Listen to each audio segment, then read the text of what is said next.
In today's episode, we're examining 5 fatal attacks where beloved pets turned deadly against their owners, from an insurance adjuster's morning feeding that ended in carnage to a freelance designer's nightmare encounter with her genetically wild feline. But first, we begin in a quiet Ohio neighborhood where household disruption and hidden medical issues had set the stage for a trusted family dog's shocking act of violence. It was March 15, 2016, in the quiet suburban neighborhood of Columbus, Ohio. The temperature had reached a comfortable 68 degrees Fahrenheit by mid-afternoon, and children's laughter echoed from nearby backyards as families enjoyed the pleasant spring weather. Tree-lined streets and well-maintained lawns created the picture of middle-class American stability, where neighbors knew each other's names and dogs were considered family members rather than potential threats. Marcus Hendricks was 34 years old, an insurance adjuster whose frame showed the stress of recent life changes that had disrupted his once predictable routine. As he arrived home at his usual time that day, he remained a devoted single father following a difficult divorce 6 months earlier, working longer hours to maintain financial stability while caring for his most loyal companion. Bruno, a 110-pound rottweiler that Marcus had purchased as an 8-week-old puppy 4 years prior, had been the one constant source of comfort during the upheaval that had transformed their household. The divorce had created multiple disruptions to Bruno's established routines. Marcus's extended work schedule meant irregular feeding times, and the introduction of a new female presence as Marcus began dating had triggered subtle behavioral changes that Marcus attributed to normal adjustment stress. Recent veterinary bills had been postponed due to financial constraints, leaving Bruno's developing hip dysplasia untreated and causing chronic pain that intensified his protective instincts around food and territory. Warning signs had been accumulating over the previous weeks. Bruno had begun growling when Marcus approached his food bowl, positioning himself between Marcus and doorways and showing increased aggression toward visitors. These behaviors represented classic resource guarding and territorial stress responses, but Marcus interpreted them as temporary reactions to the household changes rather than escalating danger signals that required immediate intervention. Rottweilers are powerful working dogs, originally bred for herding and guarding, with adult males weighing between 80 and 135 pounds. Some studies report bite forces exceeding 300 pounds per square inch, strong enough to cause catastrophic damage when combined with aggressive intent. Their protective instincts and territorial behaviors remain strong even in domestic settings. Resource guarding is a natural canine behavior that can intensify during periods of stress, disrupted routines, or when dogs feel their access to valued resources is threatened. The morning began with Marcus following his usual 6:45 a.m. feeding routine, carrying Bruno's food bowl toward the kitchen area, where the Rottweiler waited with obvious anticipation. Bruno positioned himself between Marcus and the feeding station, his posture indicating territorial control over the food resource. When Marcus attempted to move the bowl past Bruno's defensive position, the chronic pain from untreated hip dysplasia combined with resource guarding instincts triggered an explosive, aggressive response. Bruno's initial attack targeted Marcus's left forearm as he tried to protect the food bowl, the dog's powerful jaws clamping down and pulling backward with crushing force. The sudden jerking motion sent Marcus stumbling sideways into the kitchen cabinets, where the impact against the counter edge caused additional trauma to his ribs and shoulder.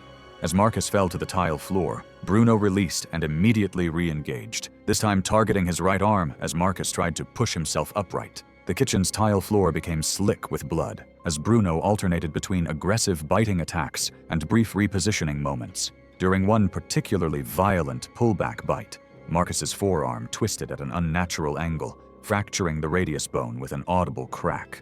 The same twisting motion lacerated the brachial artery, producing rapid, pulsatile arterial bleeding that quickly soaked the tile floor and lower cabinetry. Bruno's 110-pound weight pressed down on Marcus's shoulder and upper chest during the sustained biting phases, making it difficult to breathe or coordinate defensive movements.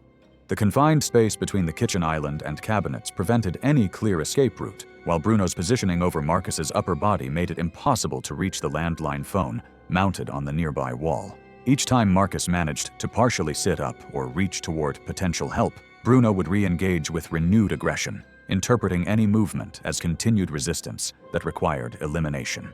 The attack continued in violent bursts over approximately 4 to 6 minutes as Bruno's territorial instincts and pain-driven aggression created a cycle of engagement, brief repositioning, and renewed assault. Marcus's attempts to call for help grew weaker as blood loss mounted from the arterial damage and multiple puncture wounds. Within the first couple of minutes, his vision blurred as blood pressure dropped rapidly. Consciousness started to fade as shock set in from the combination of trauma and hemorrhaging.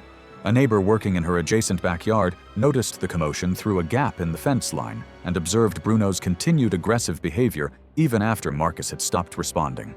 Her immediate call to 911 brought paramedics to the scene within 11 minutes, but Marcus had already lost consciousness from massive blood loss and shock. The severity of arterial damage to his brachial artery, combined with multiple fracture injuries and extensive soft tissue trauma, proved fatal despite emergency medical intervention. Bruno was quarantined and ultimately euthanized following the investigation that confirmed his chronic pain condition and resource-guarding behaviors. Marcus's feeding routine proved fatal in suburban Ohio, but a snake enthusiast in Kansas would face death during what should have been routine maintenance. It was July 8, 2015, and the converted basement of a modest home in Wichita, Kansas, housed one of the region's most extensive private reptile collections. The climate-controlled environment maintained a steady 84 degrees Fahrenheit temperature throughout the cramped underground space, where 15 custom-built enclosures lined every available wall surface. The humid air carried the earthy scent of mulch and the faint musk of large constrictors, creating an atmosphere that felt more like a professional facility than a residential basement. Derek Paulson was 28 years old and had been working in his basement sanctuary for nearly an hour, completing his weekly maintenance routines with the methodical precision that 10 years of reptile keeping experience had taught him. The warehouse worker had built his reputation among local reptile enthusiasts as a knowledgeable keeper who maintained his collection to professional standards. Recent illness had caused Derek to lose significant weight over the past few months, leaving him physically weakened. The crown jewel of Derek's collection was Samson, a magnificent 16-foot Burmese python that Derek had raised from a hatchling 7 years earlier. The massive serpent had grown to an impressive 190 pounds under Derek's expert care, developing the trust and familiarity that made routine handling seem safe and predictable. Recent flooding in the basement had disrupted territorial boundaries throughout the collection, forcing Derek to rearrange several enclosures and creating stress among animals accustomed to established environments. Samson was in the middle of his shed cycle, a natural process that impaired his vision and increased defensive responses to unexpected contact, while Derek's weakened physical condition had reduced his ability to react quickly, and new cologne masked the familiar scent that normally reassured the python of his keeper's identity. Burmese pythons kill their prey through constriction rather than venom by wrapping their muscular coils around victims and tightening with each exhale until breathing becomes impossible. Even well-socialized pythons retain their wild instincts, and the combination of environmental disruption, sensory impairment, and altered recognition cues created a perfect storm that could trigger predatory responses regardless of previous positive interactions. Derek began his 3:30 p.m. cleaning routine by reaching inside Samson's enclosure to remove the large water bowl that required weekly sanitization. The python's impaired vision during his shed cycle prevented him from recognizing Derek's familiar movements, while the altered scent signature triggered uncertainty about the approaching figure. As Derek leaned deeper into the enclosure to grasp the heavy bowl, Samson's defensive instincts interpreted the movement as a potential threat requiring immediate response. Samson struck with lightning speed, biting Derek's shoulder in a reflexive grab before his massive body began wrapping around Derek's extended arm. Derek's attempts to pull back only triggered Samson's constriction reflex, causing the python to anchor more securely and begin extending his coils across Derek's chest and torso. Within seconds, the massive serpent had established multiple loops around Derek's upper body, each coil tightening with mechanical precision as Derek's struggles intensified the python's grip. The constriction process continued methodically as Samson's coils expanded across Derek's chest and abdomen, each compression corresponding to Derek's exhale and preventing the expansion of his diaphragm needed for breathing. Derek's attempts to reach the emergency tools positioned nearby were prevented by the python's overwhelming strength and strategic positioning across his torso. The snake periodically readjusted his coils, shifting slightly to maintain optimal pressure as Derek's movements grew weaker. Samson's instincts drove him to maintain and adjust pressure until all movement ceased, occasionally loosening and retightening his grip to ensure complete control. Derek's consciousness began to fade rapidly as oxygen levels dropped and thoracic compression prevented effective breathing. His weakened physical condition accelerated the onset of compressive asphyxiation, and he lost consciousness shortly thereafter. The python maintained his coils with periodic adjustments until Derek's body showed no signs of life, following reflexive constriction behaviors that persist until movement ceases, regardless of recognition or prior familiarity. Derek's brother arrived for their scheduled 6 p.m. dinner to find the basement door standing open and Derek motionless on the floor, still wrapped in Samson's powerful coils. Animal control arrived with heavy-duty tools to safely remove the python without causing additional injury, though Derek had already succumbed to compressive asphyxia caused by thoracic compression. Authorities seized the entire collection, citing inadequate safety protocols for handling dangerous species. The investigation revealed multiple violations of recommended practices for large constrictor management. Derek's afternoon maintenance ended in suffocation in Kansas, but in Arizona, a morning cleaning routine would unleash hormone-driven fury.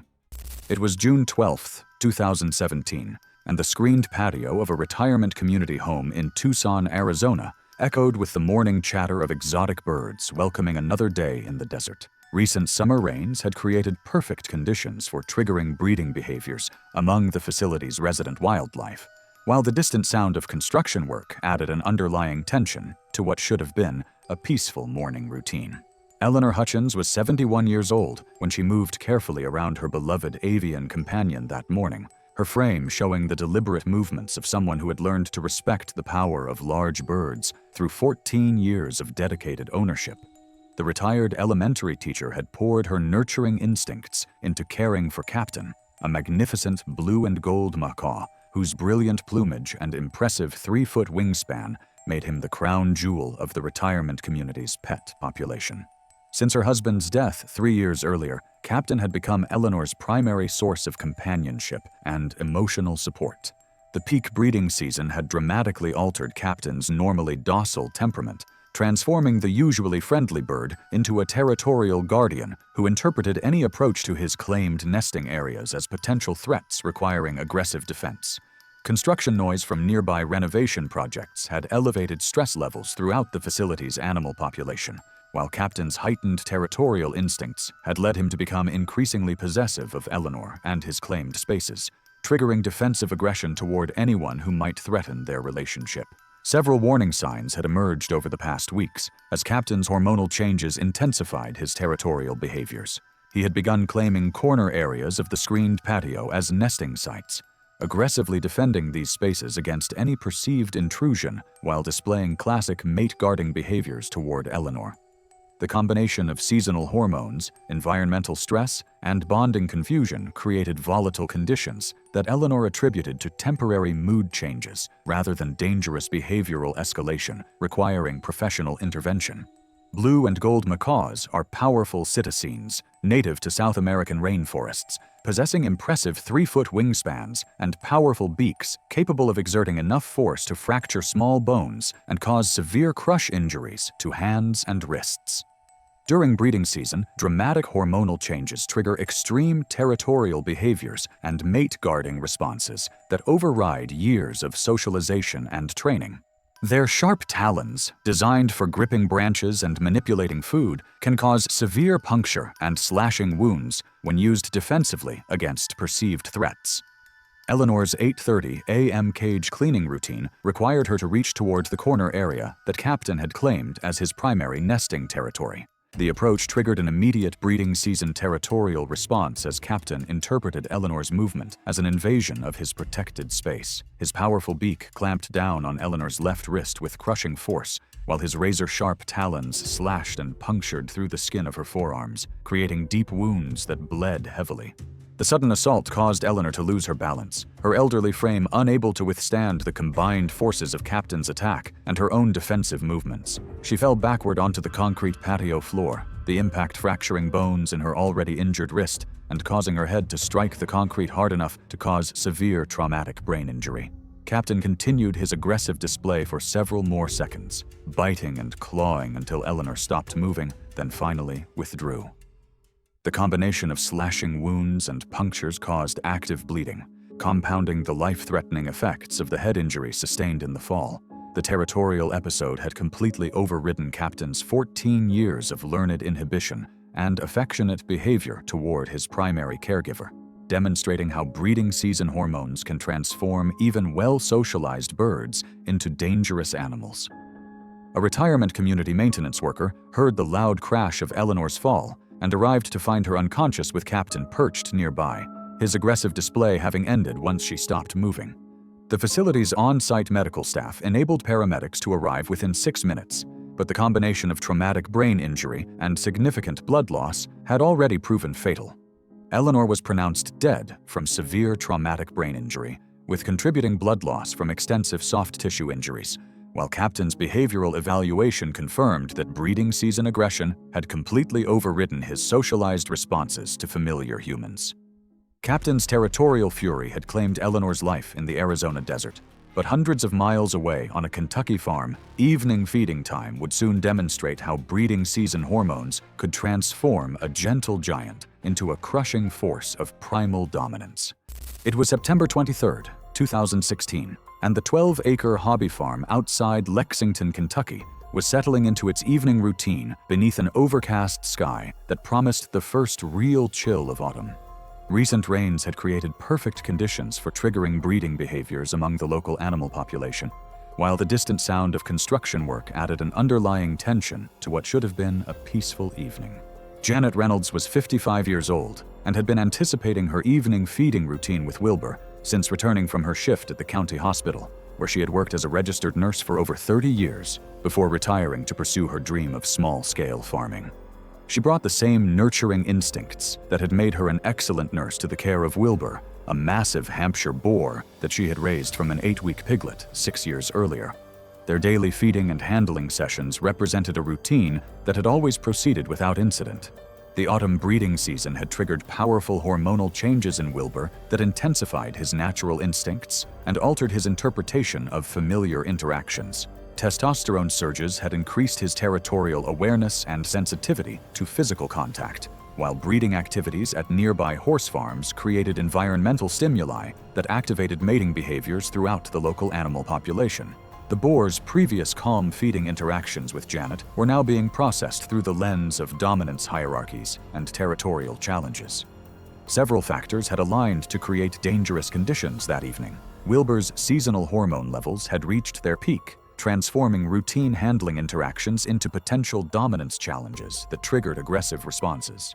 The neighboring horse farm's active breeding program provided constant auditory cues that reinforced territorial behaviors, while Wilbur's massive size and strength had been gradually increasing over recent months as he reached full maturity. Domestic pigs retained significant genetic similarities to their wild boar ancestors, with mature boars weighing between 400 and 700 pounds, while maintaining the territorial instincts and physical capabilities that made wild pigs successful apex species. Adult boars interpret physical interactions as hierarchy establishment, responding to perceived challenges with violent displays designed to establish dominance through crushing force and intimidation. Their massive weight can cause devastating internal injuries to smaller creatures, while their natural behaviors include charging and crushing to eliminate threats to their territorial status. Janet's 7:15 p.m. routine began with her entering Wilbur's outdoor pen for their customary evening feeding, her familiar presence normally triggering calm but interested responses from the massive boar. However, Wilbur's heightened breeding season hormones caused him to interpret her approach as a direct challenge to his territorial dominance that required immediate violent response. His 450-pound frame charged forward, knocking Janet to the ground with explosive force and immediately pressing his crushing weight down on her torso. The initial impact caused multiple rib fractures, as Wilbur's massive body weight concentrated pressure on Janet's chest and abdomen, his territorial instincts driving him to establish complete dominance through overwhelming physical force. Janet's attempts to roll away or push herself upright were interpreted as continued challenges to his authority, causing Wilbur to back off momentarily before charging again. The boar charged once with explosive force, then continued to press and slash with his intact tusks as she tried to move away. The repeated crushing pressure and body weight compression caused progressive internal bleeding and pneumothorax as fractured ribs punctured vital organs and compromised lung function. Wilbur's massive size and determination to establish dominance prevented Janet from escaping the pen or calling for help, while her increasingly weakened condition triggered additional aggressive charges from the boar, who interpreted any movement as continued resistance. Janet's husband was working in the distant barn when the attack occurred, the sound of his machinery masking any calls for help from the pig pen area, located nearly 200 yards away. When he finished his work and noticed Janet's absence from their usual evening routine, he investigated to find her unconscious with obvious chest deformation and labored breathing that indicated serious internal trauma. Emergency responders confirmed multiple rib fractures with pneumothorax and internal hemorrhage as the cause of death, while Kentucky Department of Agriculture officials verified that Wilbur was in peak breeding condition with elevated testosterone levels consistent with seasonal aggressive behaviors. Breeding season fury claimed its victim on a Kentucky farm, but in Seattle, evening playtime would reveal how quickly familiar bonds could shatter under wild genetics and territorial stress.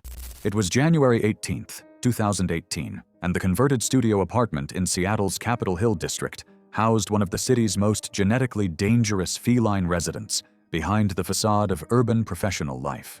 The temperature outside had dropped to 34 degrees Fahrenheit on the winter night, creating atmospheric conditions that triggered ancestral hunting instincts in predators whose wild genetics remained closer to the surface than their domestic appearance suggested. Streetlights cast long shadows through rain-streaked windows, while the sounds of late-night city life provided constant stimulation. Rachel Kim was 29 years old when she climbed the stairs to her 450-square-foot apartment after another long day of freelance graphic design work, her frame showing the exhaustion that came from irregular schedules and financial pressures of independent professional life. Inside her carefully arranged living space, Zeus waited with the patient intensity that had characterized his behavior since their recent move from a larger apartment 6 blocks away. The magnificent F1 Savannah cat represented Rachel's most prized possession and closest companion, a testament to her fascination with exotic felines and her belief that she could successfully manage a partially wild predator in an urban environment. The recent apartment relocation had triggered significant territorial stress in Zeus, whose 50% wild serval genetics made him far more sensitive to environmental disruptions than typical domestic cats. His 24-pound frame and wild instincts required extensive territory to feel secure, making the cramped studio apartment an inadequate environment for an animal designed to roam vast African grasslands.